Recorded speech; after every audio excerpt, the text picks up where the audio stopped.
જૂનાગઢના કેશોદમાંથી એક ચોંકાવનારો કિસ્સો સામે આવ્યો છે, જેમાં એક સગીર યુવતીને સોશિયલ મીડિયા મારફતે પ્રેમજાળમાં ફસાવી તેની સાથે દુષ્કર્મ આચરવામાં આવ્યું હોવાનો આરોપ છે.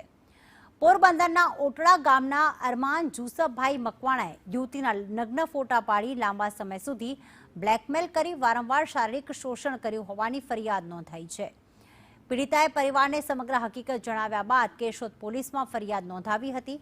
તો ગુનાની શરૂઆત યુવતી સગીર વયની હતી ત્યારે થઈ હોવાથી પોલીસે આરોપી વિરુદ્ધ પોક્સો એક્ટ અને ભારતીય ન્યાય સંહિતાની વિવિધ કલમો હેઠળ ગુનો દાખલ કરી ધરપકડ કરી છે.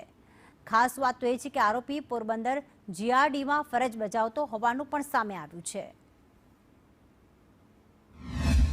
હાલ આ જે ભોગ બનનાર યુવતી છે તે પુખ્ત વયની હોય, પરંતુ જે ગુનો બન્યો તે સમયગાળાની તેની ઉંમરને ધ્યાને રાખી કેશોદ પોલીસ સ્ટેશનમાં આરોપી અરમાન જુસફભાઈ મકવાણા વિરુદ્ધ પોક્સો એક્ટ તથા બીએનએસની જે દુષ્કર્મની જે સેક્શન છે તે મુજબ ગુનો દાખલ કરવામાં આવેલો છે. આરોપીને કેશોદ પોલીસ દ્વારા ધરપકડ કરવામાં આવેલી છે અને આગળની તપાસ શરૂ છે. આરોપી છેલ્લા 1 વર્ષથી પોરબંદર જીઆરડીમાં નોકરી કરે છે. આ પહેલાં છે છૂટક કામ કરતો હતો, પરંતુ તે ભોગ બનનાર સાથે સંપર્કમાં છે ડિસેમ્બર 2024થી આવેલો